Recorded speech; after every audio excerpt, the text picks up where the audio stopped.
All right, my people. I apologize for that, but like I said, I am at work, and it is what it is. But anyway, I wanted to go back over something because I was looking at some notes that I had made. I made a statement concerning this young man, L man, when his dad died, and this is what I said. I say that because of the information that had been released to me, that's the reason that I said it. That when his dad died, he gave Jeff 10 grand. Well, when I talked to the young man, I asked him about it. The young man said no, he didn't do it, but he did give Jeff every year. He would give Jeff his income tax, and it was no less than $3,000. You know, they thrive on people income taxes. You pay tithes all year long. You get your income tax, you pay tithe off of that, and then they expect for you to give off. Man, they all about money, man. I don't know why people can't see that. You know they got to be about money. Hell, don't know enough work. They got to be about money. How in the hell else they gonna live if they ain't getting the people money? But anyway, so what happened? I had a conversation with the guy that told me this, and the guy said to me, he said, "Listen," he said, "Jeff told us that guy had gave that Herman L had gave him 10 grand when his dad died." He said Jeff had that conversation and said that to them. He said, the reason that he believed the reason that Jeff did that is because if he said Herman L like that, saying that Herman L had gave him that much money, he said that maybe the men would say, okay, well we gonna get this too. We gonna it was just a setup, man. That's what Jeff play on people's psyche, man. That's what he do. Psyche. That's what he do. Just set up. He's all about self gain. But anyway, I want to just make that correction right there and just really reveal what happened, because I asked a man about it. And he was like, no, so I said, well, I went back to the person that told me. I said, well, this was some wrong information. He was like, no, it wasn't. He said, because this is what Jeff told us. This is just another confirmation.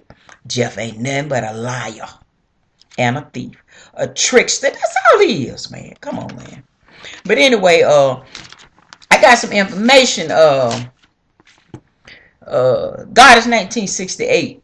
She shot me a text yesterday. She was talking about something, and it was real heavy. And she was talking about narcissism.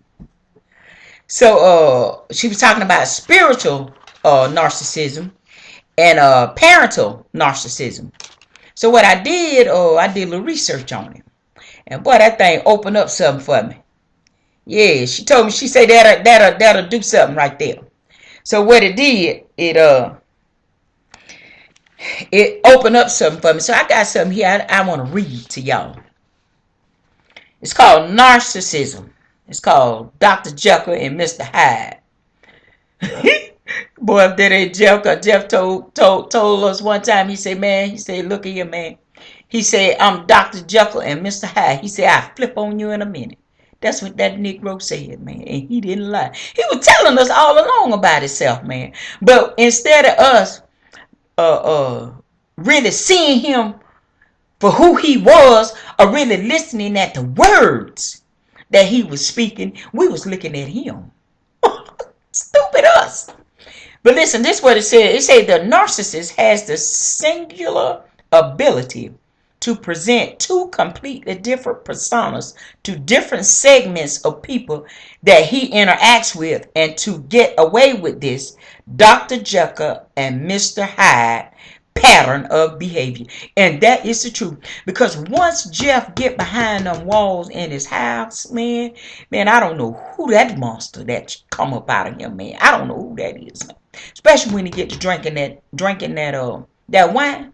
Man, that joker get to drinking that wine, man, about 4 or 5 people show up, man. We don't know who is who.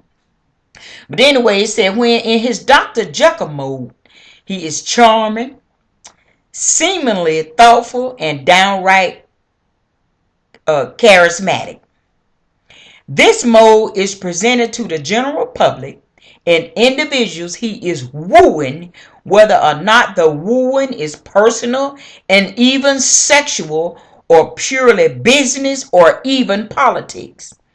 A good narcissist could often be successful as a professional actor and in fact is performing effectively on the stage of life. Now Jeff talked about the stage now.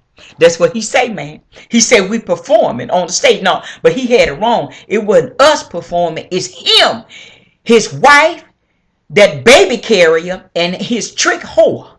Those are the three that's performing. The people that are in their company, I really believe that their heart is right toward Yahweh, because this act is an act being carried out on them, and they don't even know it's being carried out. They being brainwashed. They have been brainwashed, and they don't know that they've been brainwashed. They actually think that they are doing the will of Yahweh, and I know about that, man, because that's exactly where I was, and other people that was in there thought that they was doing the will of Yahweh. But anyway, it also says, I also did some research, and the title says that, are you a psychopath? No, a sociopath? Are you with a sociopath or with a narcissism? Listen what it says. Both of these disorders are related to a permanent disorder, which we call psychopathy. Psychopaths and narcissistic personality disorder are both personality disorders that form from the person when the person is under the age of 7. Unfortunately, there is no going back and reforming a sociopath. That's why Jeff can't see who he really is, because he is a sociopath. Sociopaths personalities formation or structure. Oh, let me redo that. Unfortunately, there is no going back and reforming a sociopath's personality formation or structure. Likewise, narcissism can never be reversed either. Man, that's sad. And that's why Jeff can't see who he really is. Listen, it says, now we're going to talk about this narcissistic personality disorder. Those diagnosed with narcissistic personality disorder have a self-absorbed notion that they are the most important person in everyone's life. Boy, look at here. I promise you, with everything on the inside of me, Jeff, the people that's in Jeff immediate company right now, he got them thinking that he is the most important person in their life. And that's a sad, sad story. And that's the biggest lie. That's the biggest lie, because he is not the most important person in their lives. Those with narcissistic personalities, they are often arrogant. Jeff Clay is arrogant as hell. Confident and self-centered. Jeff Clay is very confident, and he is self-centered. Man, all these qualifications, man, this right here, this identifies who this man really is. This Jeff Clay right here. It said, although such people do not possess the embellished idea of themselves that define the personality disorder, only truly appreciated by those in high esteem, such as themselves. A narcissist believes to be exceptional and unsurpassed, regardless of whether it causes the exploitation of others. Narcissists have a deep-rooted inclination of entitlement. That's why he always talking about, I am the apostle. I am Apostle J.F. Clay. Dude, like he said today, young man, do you know who you talking to? This is Apostle J.F. You ain't no damn body. You's a damn fool is what you are.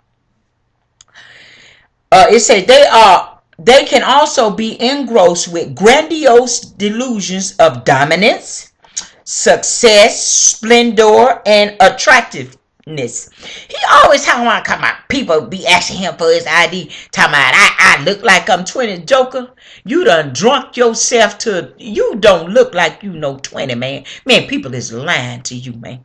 Man, you, first of all, you light-skinned, and you gonna wrinkle fast because you light-skinned. unless you start using some creams. But hell, you don't look like 20 something years old and always talking about you wish you was black as a boot. Man, you love your color. You love your color. You love the color you is. You love the color LaChic is. And you hate the color that your wife is, because she is black as a boot. And you hate that color. Always talking about you wish you was that color. You a lie. Everybody know what kind of woman you like. Everybody know you like a light-skinned woman with long hair, with big boobs and a big butt. Who that is? That's LaChic. Hell, everybody know that. Come on now. Hell, you think we crazy? Okay, let me talk about this right here. Narcissist spiritual teachers causing psychological harm. Man, I'm telling you. A pernicious type of narcissist presents himself or herself as a spiritual mentor. Attractive, bright, charismatic, these individuals practice pseudo-spirituality. They are often well-educated, sophisticated, highly articulate, and with compelling personalities. These fake spiritual teachers fool many people who are looking for someone who can introduce them to a spiritual practice and a new way of living. The most successful of these fraudulent spiritual teachers are highly magnetic, savvy about human nature, and appear to be both empathic and sincere. Boy, this is a mess right here. Y'all excuse me now, I was just trying to read over stuff. But listen at what this thing say, man. What they try to do, they look for people. These fake spiritual teachers fool many people who are looking for people. That's why I say they language be loaded, man. When they talk to people, they use a language that people have never heard. So what happened? It piques this interest in a person, and then they want to know more and more and more and more. And what Jeff do is subtle. What they do, they brainwash them. Once they get them in this spot where they pique their interest, that's when they start taking out this psychological harm, or start doing psychological harm on these people, man. The spiritual leaders do that. And Jeff, Akiko, and LaChic, all three of them people, man, fit that category. It said authentic teachers do not encourage large followings of their moment of fame. Spiritual involved human beings help others toward higher consciousness out of compassion for them and the joy of alleviating their emotional and psychological pain. Man, Jeff and them don't try to alleviate no emotional and psychological pain. They add that to people, man, to keep them in a place where they can control them, manipulate them, man, and get whatever they need or whatever they want out of them, man. Man, Yahweh gonna get y'all, Jeff. Man, Yahweh gonna get y'all. Y'all always talking about Yahweh gonna do something to other people, man. Man, y'all is out of the will of Yahweh. There is no way in hell Yahweh sanctioned this, man, for y'all to do this to people, man. Y'all is some wicked individuals. Those who become entrapped by the narcissistic pseudo guru are pursued to provide larger and larger sums of money to fill their coffers. They are often treated abusively when they cannot follow unrealistic rules that are arbitrary. Man, and that's what they do, man. They abuse people. Y'all just please listen to this information, man. This is Jeff, Akiko, and LaChic. It said, unfortunately, many followers are brainwashed and keep coming back for more. These spurious practices are often designed to make their followers feel humiliated and dependent. Y'all, this I wear glasses, man. This reading is small, and I'm kind of stumbling over stuff, but I'm doing it. It says that those who leave these groups feel emotionally lost and disoriented as a result of the delusion of their beliefs that the narcissistic teacher was genuine. Man, L-Man said he was there. I was there the first time that I left, but the second time I left, hell, I knew better. I knew, man, this is out of order right here. Those who are recovering from these cruel at times criminal schemes suffer greatly and take time to heal. And that's it right there. It takes time to heal from this kind of mess right here that Jeff has done to people. It takes time, man, and it takes years, man. It takes years and the right information, man, and being in the